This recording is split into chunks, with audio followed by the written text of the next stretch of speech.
Assalamualaikum warahmatullahi wabarakatuh. Alhamdulillahilladzi khalaqana min nafsin wahidah wa bassa minhum rijalan wa nisaa, amma ba'd. Sebelum melanjutkan membaca buku Qiraah Mubadalah, mari kita bertawassul kepada Nabi Muhammad SAW dan juga kepada penulis buku Qiraah Mubadalah Kang Fakih Abdul Qadir.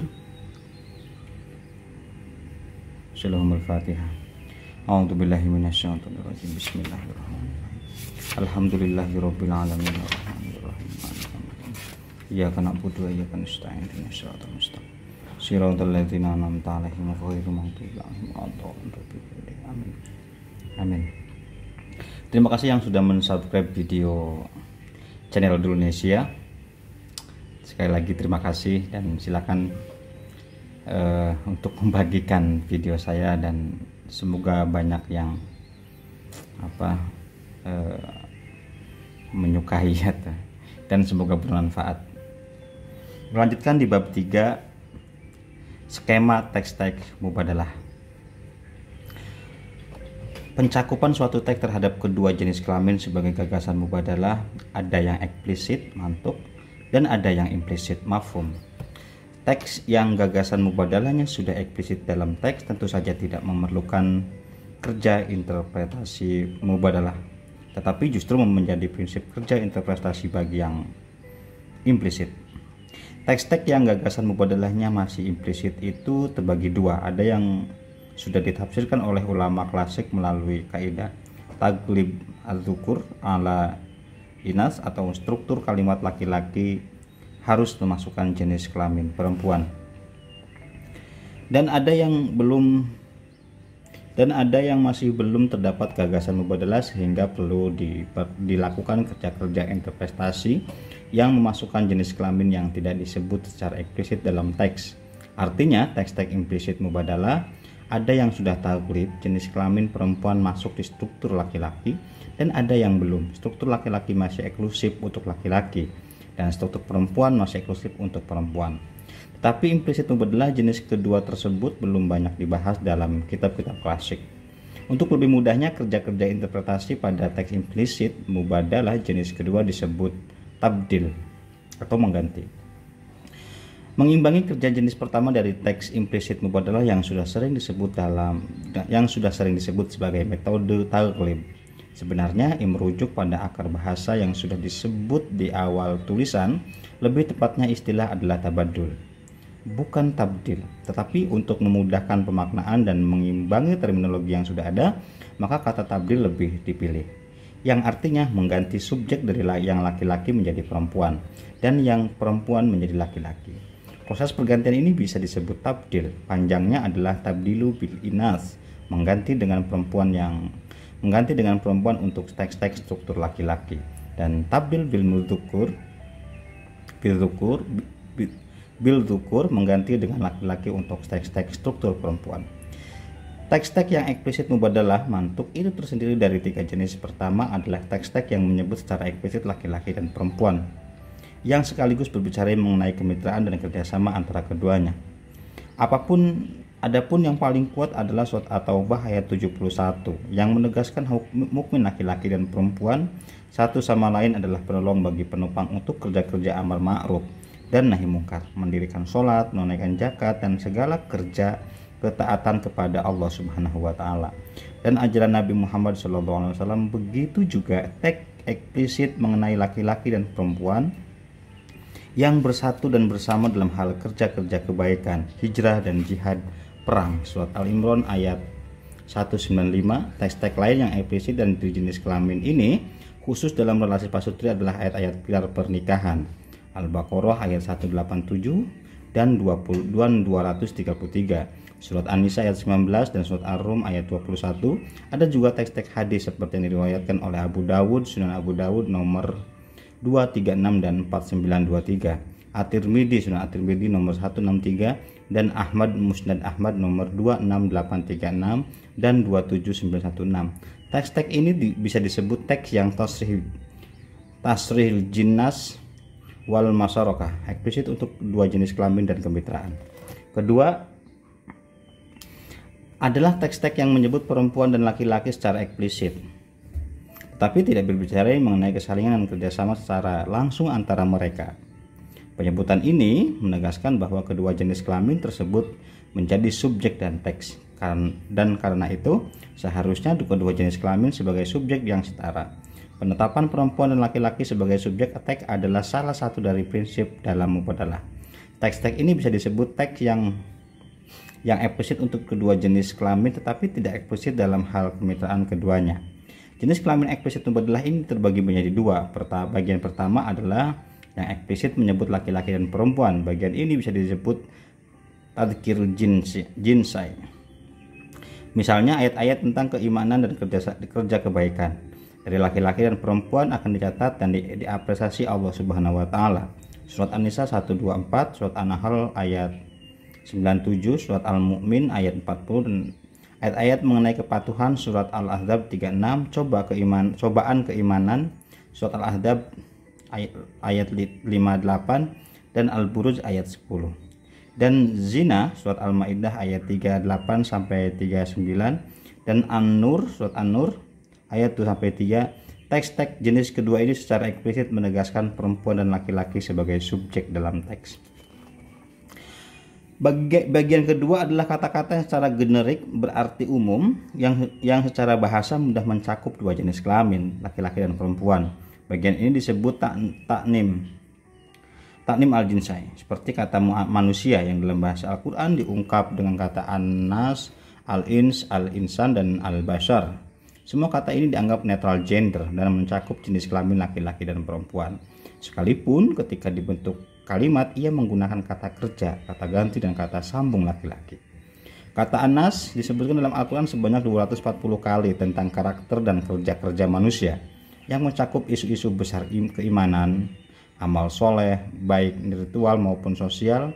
Kata al-basar disebut 37 kali dalam Al-Quran, diantaranya bahwa Rasul itu tidak lain hanyalah manusia belaka.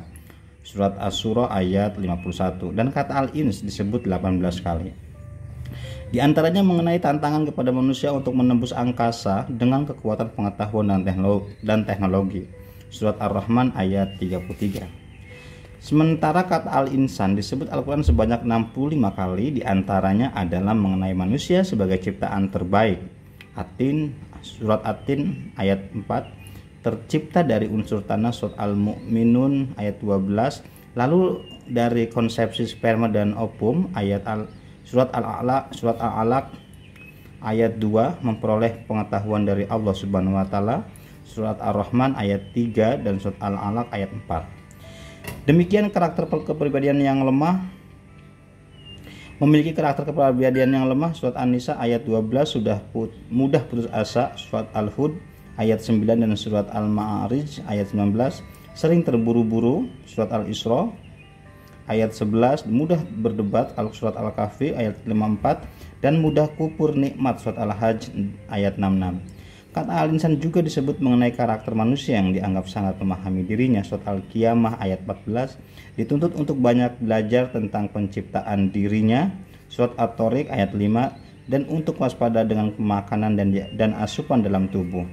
Surat An-Naba ayat 24. Ketiga adalah teks-teks yang secara eksplisit berbicara mengenai kerjasama dan kesalingan al-musyarakah, tetapi tidak secara khusus menyebut tentang laki-laki dan perempuan.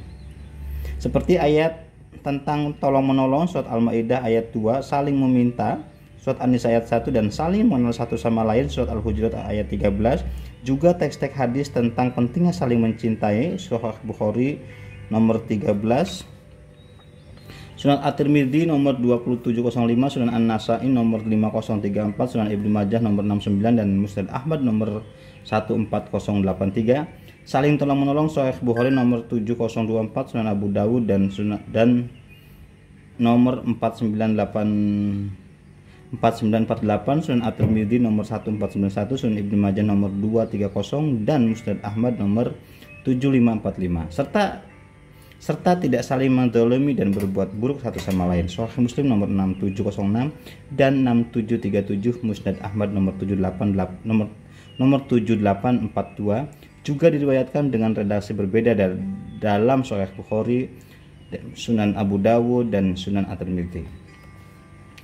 Teks-teks ini bisa disebut teks yang tasrih, al-musyarakah, la jinsim, eksplisit dalam hal kemitraan tapi tidak eksplisit menyebut dua jenis kelamin. Sekalipun tidak dieksplisit menyebut laki-laki dan perempuan, tetapi teks-teks jenis ketiga ini secara eksplisit berbicara mengenai kerjasama, tolong-menolong, dan kesalingan dalam mengolah kehidupan. Dengan merujuk pada teks eksplisit jenis pertama dan kedua, maka teks jenis ketiga juga semestinya mencakup isu relasi laki-laki dan perempuan, dan juga menempatkan mereka berdua secara bersama-sama sebagai subjek dan dalam teks. Sementara itu teks-teks yang kandungan mubadalahnya implisit mafhum terbagi dua, yang sudah dikeluarkan makna mubadalahnya oleh ulama klasik dengan metode taglib dan yang belum dikeluarkan sehingga perlu dikeluarkan dengan metode serupa yang disebut tabdil. Dalam beberapa kitab usul fiqh, beberapa kata sudah dianggap inklusif di mana perempuan dan laki-laki masuk di dalamnya. Sekalipun secara lahir menggunakan bentuk laki-laki mudzakkar, tetapi secara taglib ia sekaligus mencakup perempuan muannas seperti kata al-mu'min, orang yang beriman, dan al-mu'minun, orang-orang yang beriman di berbagai ayat Al-Quran adalah mencakup laki-laki dan perempuan, sekalipun secara struktur bahasa berbentuk kata laki-laki. Kata rijal bentuk plural dari rojul secara bahasa berarti para laki-laki, dan berbagai tafsir dan terjemahan beberapa ayat Al-Quran juga diartikan orang-orang sehingga mencakup perempuan seperti surat At-Taubah ayat 108, surat An-Nur ayat 37, surat Al-Ahzab nomor 20 ayat 23. Terjemahan versi Kementerian Agama mengartikan rijal pada ayat-ayat ini dengan orang-orang, sekalipun secara literal bahasa berarti para laki-laki.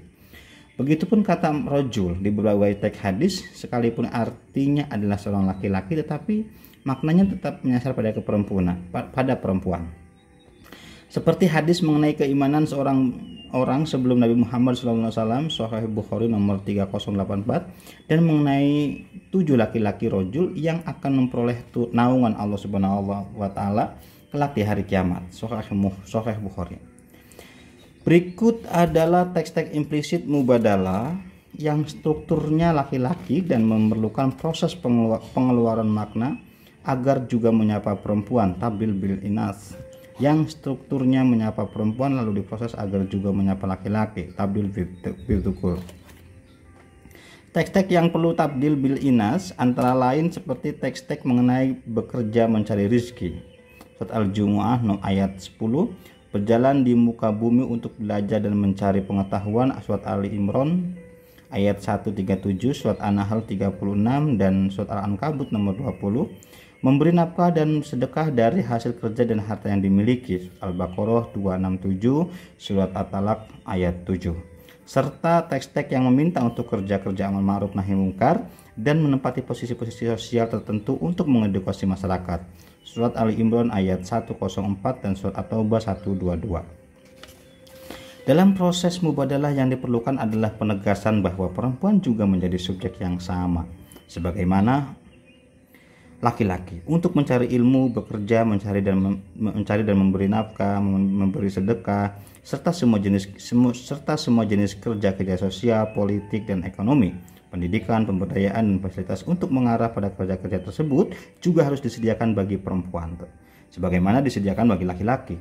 Isu perlindungan tidak boleh digunakan untuk menghalangi perempuan, tetapi itu harus memastikan mereka memperoleh perlindungan dan sekaligus hak-hak dasar yang disebut dalam teks-teks tersebut.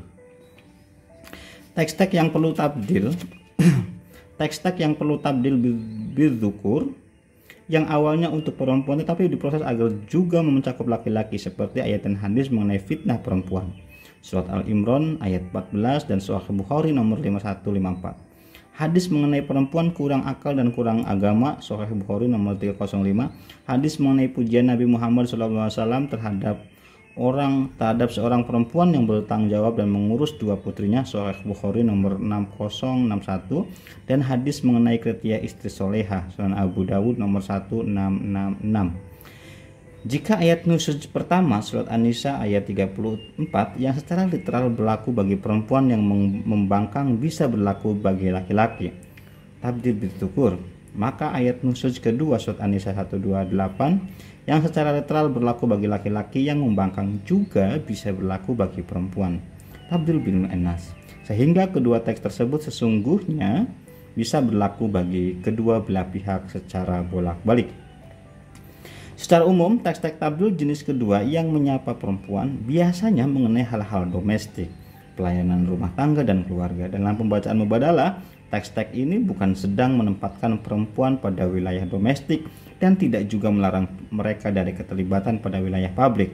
Sebab banyak presiden perempuan awal Islam yang terlibat urusan publik, mulai dari ibadah jamaah harian, Jumat mingguan, sampai sholat hari raya tahunan. Begitupun kerja-kerja sosial, ekonomi, dan politik, termasuk peperangan bela negara.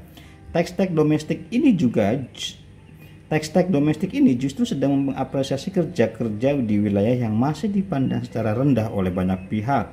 Apresiasi ini karena itu juga menyasar pada laki-laki yang sudah melakukan hal yang sama dalam ranah domestik. Sebab kerja kebaikan tidak memiliki jenis kelamin, baik di ranah domestik maupun publik. Dengan penjelasan premis cara kerja, alur, dan skema yang telah dikemukakan sebelumnya, maka metode pemaknaan mubadalah berbeda halnya dari qiyas, mafhum muwafaqah, dan dari mafhum mukhalafah yang dikenal sebagai metode analogi dalam usul fiqh. Qiyas berbicara mengenai kasus parsial untuk disamakan hukumnya dengan kasus yang sudah ditetapkan oleh teks. Sementara mubadalah lebih mendasar lagi sebagai perspektif, cara pandang, sikap, dan eksistensi. Kasus yang akan ditetapkan pada qiyas harus benar-benar tidak pernah ada pada masa teks dilahirkan. Sementara subjek kasus mubadalah bisa juga diasumsikan telah ada sejak masa teks, karena mubadalah menetapkan makna dan gagasan utama yang ada pada teks, maka ia juga berbeda dari mafhum mukhalafah yang menetapkan kebalikan makna pada kasus yang berlawanan dengan kasus yang ada pada teks. Mungkin lebih tepat jika metode pemaknaan mubadalah dimasukkan sebagai bagian dari teori dalatul lafaz, atau bagaimana sebuah kata dalam kalimat bisa memiliki makna tertentu atau mencakup makna yang tidak sekentara dalam literal teks. Tentu saja qiyas, mafhum mukhalafah, dan mafhum muwafaqat menjadi salah satu inspirasi dalam menemukan makna mubadalah, sebagaimana tergambar pada cara kerja yang dikemukakan sebelumnya.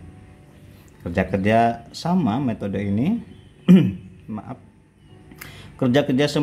bisa membentuk untuk menemukan gagasan utama pada langkah kedua dari metode mubadalah. Sebagai metode penggalian makna dari lafal, metode mubadalah terinspirasi dari kata dan bisa menjadi bagian dari pembahasan mengenai dalalatul lafz dalam usul fiqh, terutama isyarah al-nas, di mana sebuah pernyataan bisa mencakup makna-makna yang menjadi konsekuensi logis dengan menggunakan perspektif tertentu. Dalam hal ini, perspektif mubadalah membantu bagaimana sebuah teks, karena pesan awal Islam untuk kedua jenis kelamin juga harus mencakup kedua jenis kelamin secara bersamaan. Mungkin terminologi mubadalah bisa diganti apa saja selama premis dan cara kerjanya sama dengan deskripsi yang telah disebutkan sebelumnya. Sebab metode mubadalah saat ini sangat diperlukan untuk memaknai ayat-ayat Al-Quran dan teks-teks hadis rasional yang menjadi kegelisahan banyak perempuan. Begitupun banyak laki-laki yang sudah melek tentang pentingnya keseimbangan hidup dalam relasi gender, yaitu ketika perempuan tidak menjadi subjek pada teks-teks tertentu atau laki-laki tidak menjadi subjek pada teks-teks tertentu yang lain. Hal tersebut karena kita tidak lagi hidup di masa di mana kita bisa meminta Al-Quran untuk turun seperti yang dilakukan para sahabat perempuan. Metode mubadalah diperlukan karena kita dituntut menjawab pertanyaan-pertanyaan dan kegelisahan-kegelisahan dengan merujuk pada teks-teks sumber, terutama diperlukan ketika teks-teks itu secara literal justru tidak atau belum menjawabnya. Fungsi mubadalah dalam hal ini sama persis dengan metode qiyas, istihsan, dan istislah dalam menggali dan menemukan makna di luar yang literal dalam teks untuk menjawab kegelisahan yang terus muncul dalam aras realitas. Penggalian dilakukan melalui penelusuran pada gagasan-gagasan besar Islam yang terekam dalam teks-teks dasarnya, Al-Quran dan hadis, dengan mempertimbangkan diskursus tafsir dan usul fiqh. Di sini yang berbeda, gagasan interpretasi resiprokal itu lahir untuk menjawab kebutuhan pembacaan konvensional selama ini yang hanya mendasarkan pada pengalaman dunia laki-laki dan melupakan dunia perempuan. Baik, itu saja tadarus qiraah Mubadalah di pertemuan yang ke-16 ini. Semoga mendapatkan keberkahan dan selalu diberikan kesehatan selama di bulan Ramadan ini. Sampai jumpa di besok di pertemuan yang ke-17 di channel Indonesia. Itu saja. Wallahul muwaffiq. Assalamualaikum warahmatullahi wabarakatuh.